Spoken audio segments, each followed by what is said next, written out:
The sound of porcelain shattering still echoes in my chest. My fiancée laughed while a young waitress knelt in tears at my feet. And then I saw the mark on her wrist, and everything I believed about my life cracked open. I'm Camora. I'm not here to sensationalize this or dress it up with pretty lies.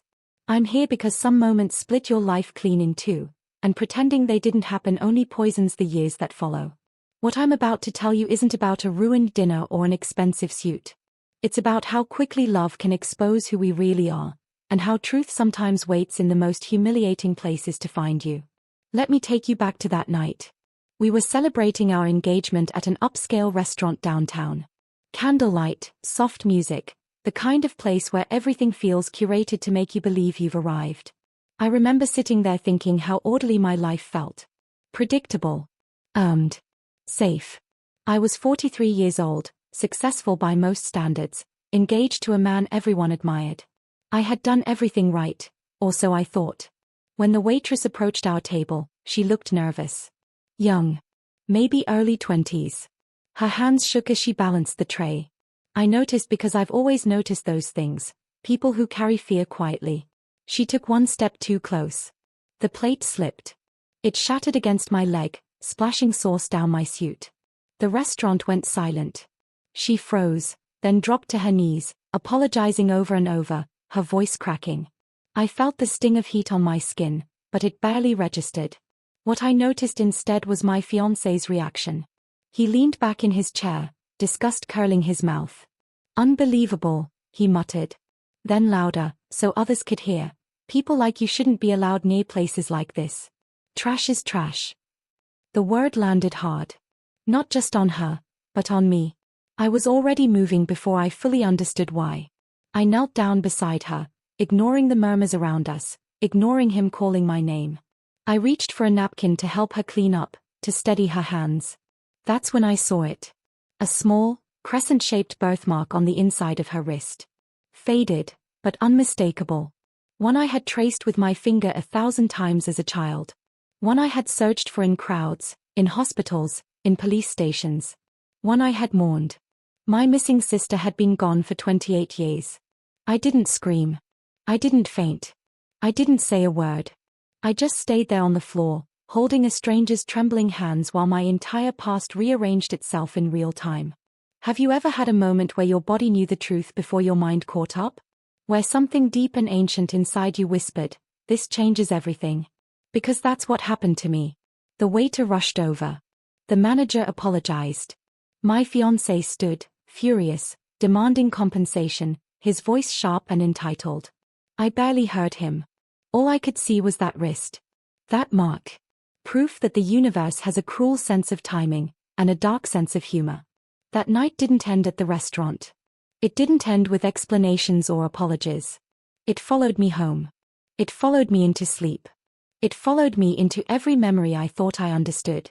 And as I sat there later, alone in the dark, one question refused to leave me. How could the man I planned to marry show me who he was at the exact moment I rediscovered who I'd lost?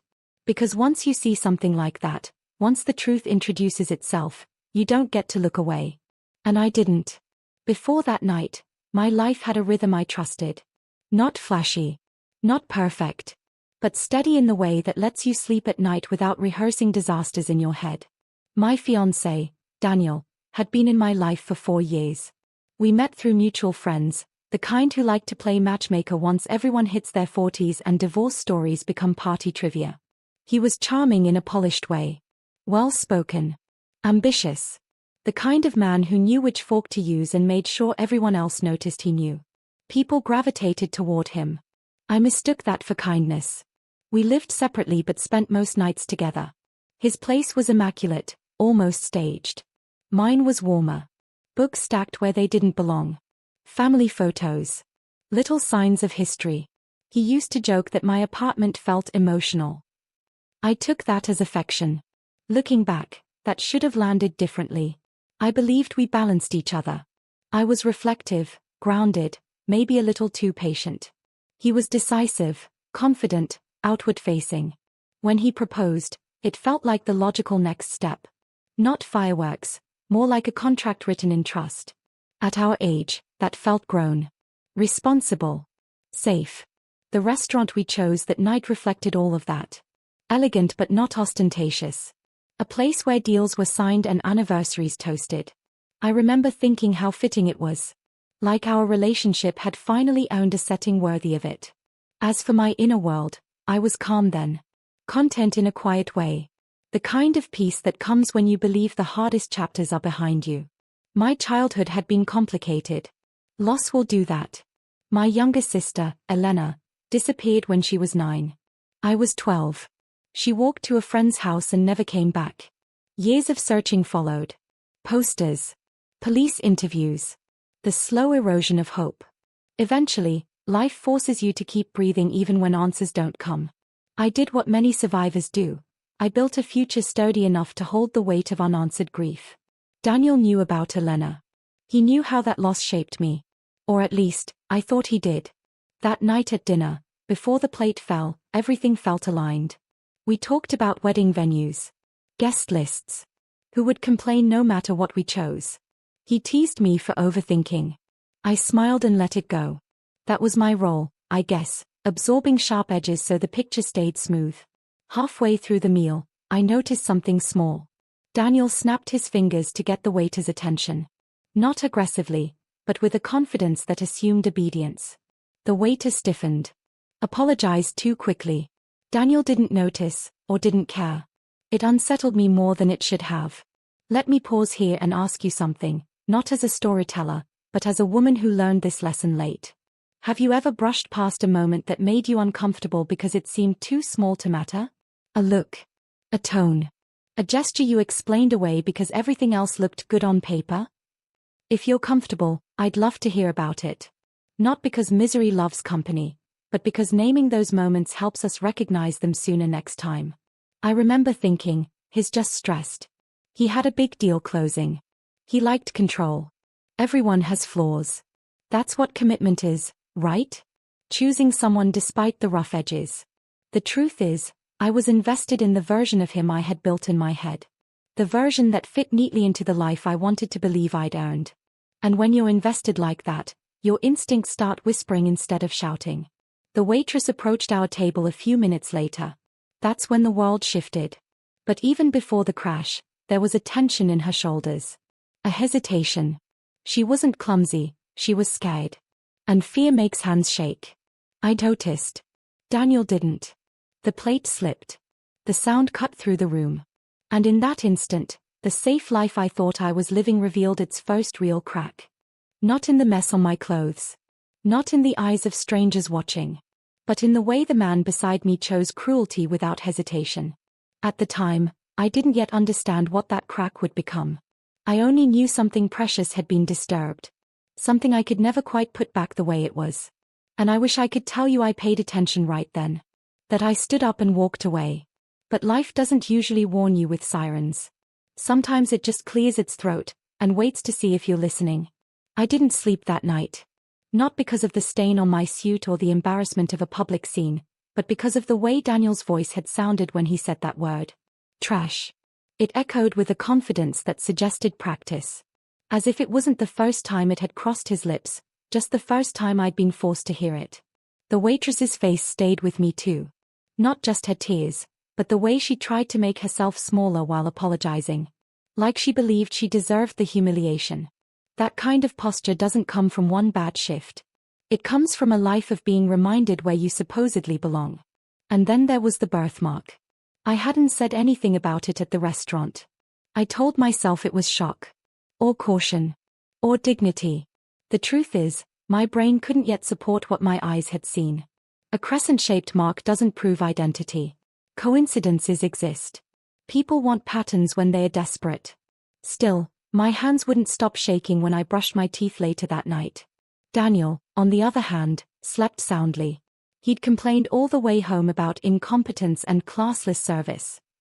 He even joked that I should have demanded the waitress be fired. When I didn't respond, he accused me of being overly sensitive. Said I always took things personally. That was another small thing. Another thread tugged loose. The next morning, I tried to bring it up gently. I asked him why he'd spoken to her that way. He waved it off. Said people like that only understand bluntness.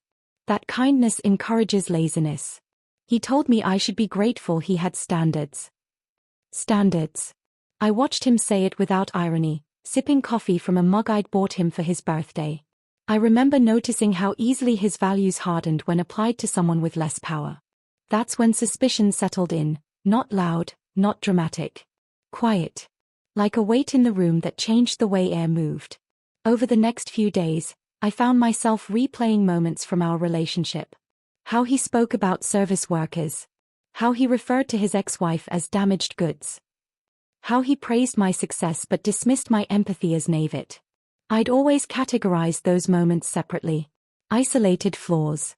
Manageable quirks. Now they lined up differently.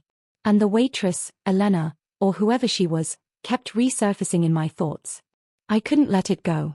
I told myself I just wanted to make sure she was okay. That guilt, not hope, drove me back to that restaurant 3 days later. I went alone. I asked the manager if the waitress from that night was working. He hesitated, then told me she'd been written up for the incident and reassigned to fewer shifts. Something in his tone suggested this was routine. Disposable. When she came out from the back, she looked surprised to see me. Guarded. Like she expected another complaint. I introduced myself. Apologized for what she'd endured. I asked her name. Elena, she said. The floor didn't drop out from under me. Not yet. But something inside my chest went very still. We spoke briefly. I didn't ask about her past. I didn't mention the birthmark. I told her I was glad she was okay. I tipped her generously. She thanked me with confusion more than gratitude. As I stood to leave, she reached for my empty glass, and I saw the mark again. Clearer this time. Familiar in a way that bypassed logic. I went home and pulled out a box I hadn't opened in years. Old photos. Police reports. A hospital bracelet. And a childhood picture of my sister, grinning at the camera, wrist turned just enough for that crescent to peek through. The match was undeniable. Still, I said nothing to Daniel. I watched him instead. Listened more carefully. Noted how often contempt crept into his humor. How easily he categorized people as useful or disposable. How comfortable he was being cruel when he thought it impressed. Every instinct I had told me something was deeply wrong, not just about who he was, but about who I was becoming by standing beside him. So let me ask you this, honestly, because this is where things could have gone very differently. If you were in my place, with a suspicion that could shatter your future and a truth that might reopen old wounds, what would you have done next? Confronted him immediately? Or stayed quiet a little longer, just to be sure? I stayed quiet. And that choice carried a price I didn't yet understand. Silence can be a strategy, but it can also be a slow poison. I learned that in the days that followed. I told myself I was gathering facts. That I needed certainty before I let anything explode. But underneath that logic was fear. Fear of being wrong. Fear of reopening a grave I'd finally learned to walk past without falling in. Every time I imagined saying the words "I think I found my sister," my throat closed. Because what if I was wrong? And what if I wasn't? I went back to the restaurant again. This time, I asked Elena if she wanted to get coffee after her shift. She hesitated, scanning the room like she was calculating risk. Then she nodded. We sat across from each other at a small cafe down the block. Neutral ground. I noticed how carefully she held her cup, how she avoided eye contact when she spoke. Survival teaches you that. I didn't rush it. I asked where she was from. She said she'd grown up in foster care. Moved a lot. Didn't remember much before age 9, just fragments. A woman's laugh. A yellow bicycle. A sister who braided her hair too tight. My hands went cold. When I asked if she knew anything about her family, she shook her head. Files were sealed. Names changed. It was easier not to dig, she said. Less disappointing. I told her about my sister. About Elena. About the night she vanished. I showed her the photo. She stared at it for a long time. Then she touched the birthmark on her wrist without realizing she was doing it. I used to have dreams like this, she whispered. But I thought they were just stories my brain made up. That was the moment hope crossed into certainty. And certainty brought pain with it, sharp and immediate. Because finding her didn't erase the years we'd lost. It just made them visible. A DNA test confirmed it a week later. No room for doubt. The girl my fiancé had called trash was my sister. I drove home afterward and sat in my car for nearly an hour, gripping the steering wheel like it was the only solid thing left in the world. Grief came in waves, not just for Elena, but for the version of myself who believed this life I'd built was grounded in decency, in shared values. Daniel noticed something was off. He accused me of pulling away, of being secretive. When I didn't respond the way he wanted, he escalated, raising his voice, reminding me of everything he'd given me. Security, status, a future. That's when I realized something else. His love had conditions. And empathy was never one of them. I finally told him I'd gone back to the restaurant. His face tightened. He asked why I was obsessed with a nobody. When I said she mattered to me, he laughed. That laugh still makes my stomach turn. I told him she was my sister. He stared at me, then scoffed. Said I was being dramatic. Said it sounded like a soap opera. When I showed him the DNA results, his expression didn't soften. It hardened. Even if it's true, he said, you can't seriously expect me to apologize to her. She embarrassed me. And frankly, blood doesn't make someone respectable. Something broke then. Not loudly. Cleanly. If you've ever had someone dismiss your deepest wound like it was an inconvenience, you know the feeling. It's not just anger. It's a kind of disorientation, like gravity stopped working and you don't know where to stand. I want to pause here, not to dwell, but to acknowledge something important. If you're listening to this and you've been betrayed by someone who minimized your pain, you're not weak for feeling shattered. You're human. And you're not alone. If sharing your experience helps, I hope you'll do it. Healing isn't competitive. There's room for all of us at the table. That night, Daniel slept in our bed while I lay awake on the couch, staring at the ceiling. I thought about Elena alone in foster homes while I grew up believing she was dead. I thought about the man upstairs who saw her as disposable. And I thought about the life I was about to lose. By morning, I understood two things with painful clarity.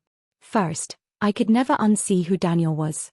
Second, staying would mean betraying myself, and my sister, all over again.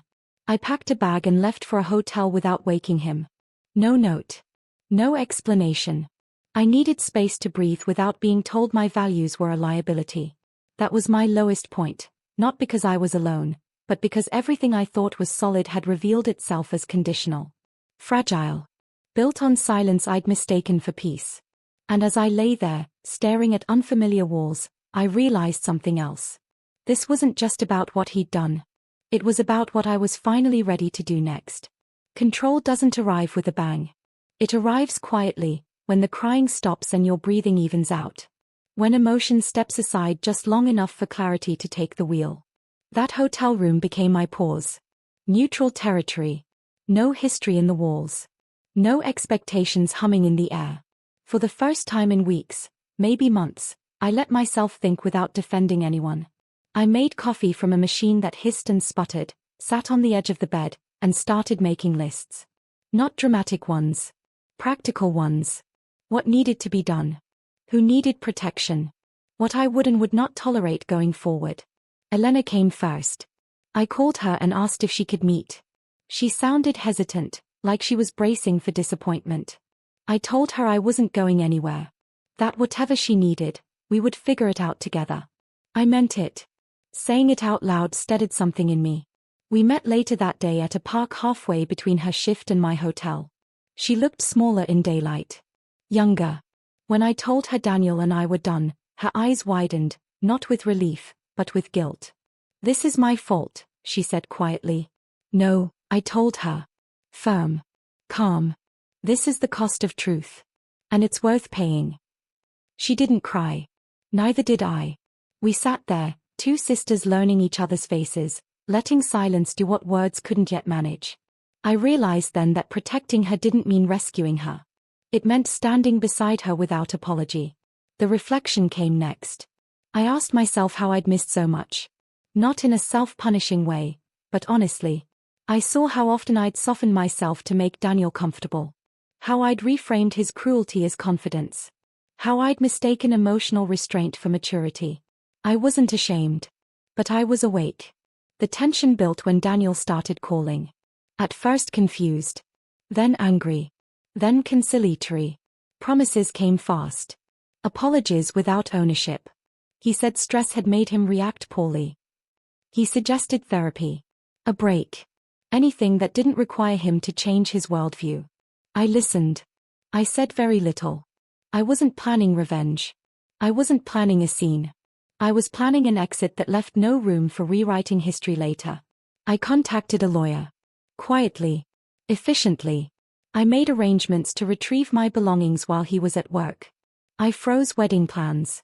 I informed only the people who needed to know. And then there was the matter of truth. Daniel cared deeply about appearances. About how things looked from the outside.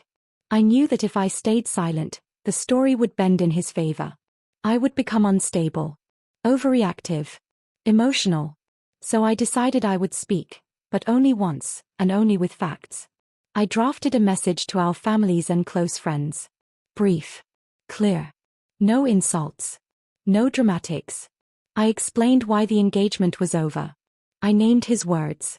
I named my sister. I attached nothing else. Truth doesn't need embellishment. Before I sent it, I sat with it for a long time. Because this was the moment where anger could have driven. Where I could have scorched everything on my way out. It would have been easy. Satisfying, even. But I didn't want to burn the house down. I wanted to walk out with my integrity intact. So I sent it. Then I turned my phone off. The calm that followed surprised me. Not relief, resolve. Like a door had closed behind me, not slammed, but locked. That night, Elena came over to the hotel with takeout. We ate on the bed, laughed awkwardly, filled in gaps where we could. There was grief between us, but also possibility. A future that hadn't existed the week before. I slept deeply for the first time since the restaurant. And before the next day arrived, I asked myself one final question, the one that matters most at turning points like this. When someone shows you who they are, do you owe them silence to keep the peace? Or do you owe yourself the truth, even if it costs you everything you planned? Execution is rarely dramatic when you're doing it right. It's clean. Precise. Almost quiet. I returned to the apartment while Daniel was at work. The place looked exactly as it always had. Orderly, curated, emotionally neutral. I moved through it like a guest. I took only what was mine. Clothes. Documents. The photo of my sister that I'd once kept tucked away like a wound. I left the engagement ring on the kitchen counter. No note. When I closed the door behind me, I didn't look back. The fallout came fast. My phone lit up as soon as I turned it back on. Messages from friends. From family. Some confused. Some supportive. A few cautious. Daniel had already started spinning his version, framing the breakup as sudden, inexplicable. But facts have a way of anchoring themselves. Then his call came through. I answered. His voice was tight, controlled. He asked how I could humiliate him like that. How I could air private business. I told him I hadn't humiliated him. I'd described him. There's a difference. He said I'd ruined everything over a waitress. I corrected him. You ruined it by revealing your values. And by standing by them when given a chance to reconsider. He went quiet. Midway through that call, I want to ask you something, because this is where opinions tend to split. Do you think I went too far by telling the truth publicly? Or do you believe silence would have made me complicit? I told him not to contact me again. That any further communication would go through my lawyer. I hung up before he could regain control of the conversation. The final act came a week later. Daniel showed up unannounced at the restaurant. Elena texted me from the back room, panicked.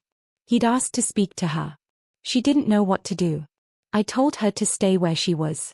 I drove there immediately. By the time I arrived, he was seated at a table near the entrance, posture perfect, expression wounded. The performance was already underway. I walked in calmly. No hesitation. No raised voice. He stood when he saw me. Said my name like it was a plea. I didn't sit. I told him this was his only warning. That approaching my sister again would be considered harassment. That his apology, if that's what this was, wasn't wanted.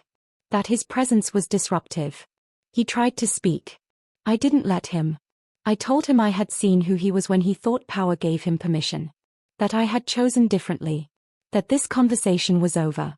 People were watching. Not with curiosity, with recognition. Because cruelty doesn't disappear when you dress it up. It leaks. He left without another word. I went to the back and found Elena shaking. I put my arms around her, and for the first time since we'd found each other, she cried. Not from fear. From relief. That was the payoff. Not victory. Not vengeance. Protection. Control returned not because I dominated the situation, but because I refused to abandon what mattered. And yes, I know some of you might disagree with how I handled it. That's okay. Truly. We all draw our lines in different places. But in that moment, standing between my sister and the man who'd once dismissed her humanity, I felt something settle inside me. I was no longer reacting. I was choosing. After the noise faded, what remained was quiet. Not the awkward, hollow kind, but the honest kind that follows a storm when the air finally clears. Daniel disappeared from my life with surprising speed. Mutual friends chose sides without drama. Some drifted away. Others leaned in. I learned quickly who valued comfort over character, and I didn't chase anyone who chose distance. Loss, when it's clean, doesn't beg for explanation. The wedding never happened. Deposits were forfeited. Plans dissolved. I expected to grieve that future more than I did. Instead, I felt a tired sort of gratitude. For timing. For truth arriving before vows made denial permanent. Elena moved into a small studio closer to me. Nothing fancy. But safe. We started slowly, coffee once a week, then dinners, then quiet weekends where we learned each other's rhythms. Trauma doesn't disappear just because blood reconnects. We were careful. Respectful of scars. Some days she was distant. Other days, fiercely present.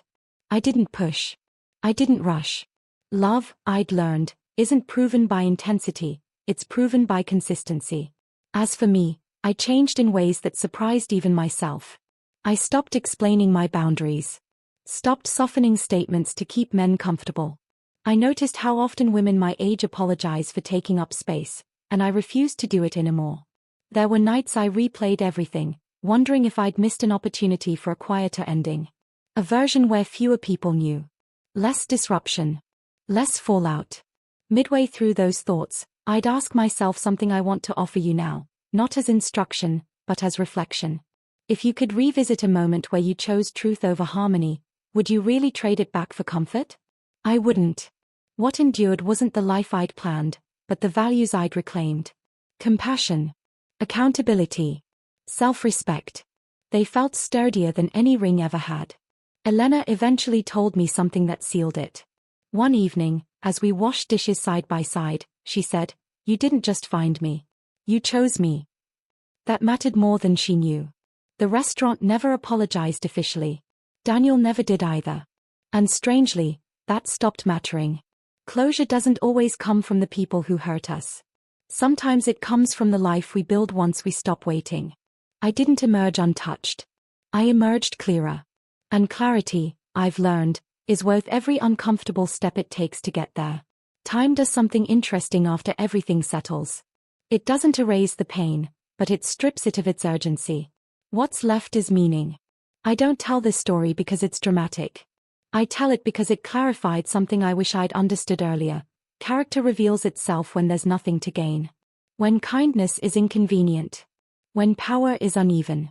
That night at the restaurant wasn't an accident, it was a demonstration. Elena is still rebuilding. So am I. Healing didn't arrive all at once, and it didn't look inspirational while it was happening. It looked like therapy appointments. Awkward holidays. Learning when to speak and when to sit quietly beside each other. Ordinary work, done patiently. People sometimes ask if I forgive Daniel. I think forgiveness is the wrong question. Forgiveness can become a shortcut people use to avoid accountability. The better question, for me, at least, was whether I respected myself afterward. And I do. Before we part, I want to ask you something, not to answer out loud unless you want to, but to sit with honestly. When someone harms you without remorse, is forgiveness a gift you owe them, or is self-respect the responsibility you owe yourself? There's no single right answer. Only the one you can live with peacefully. I didn't come out of this story harder. I came out clearer. I know now that love without empathy is just control in good lighting. And that silence, when it protects cruelty, is never neutral. I chose truth. I chose my sister. I chose myself. And I would make that choice again. So that's my story, folks.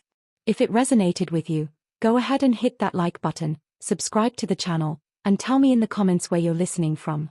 I want to know how far Kimura's voice travels. Self-respect isn't loud or cruel, it's the quiet decision to stop standing beside what harms you.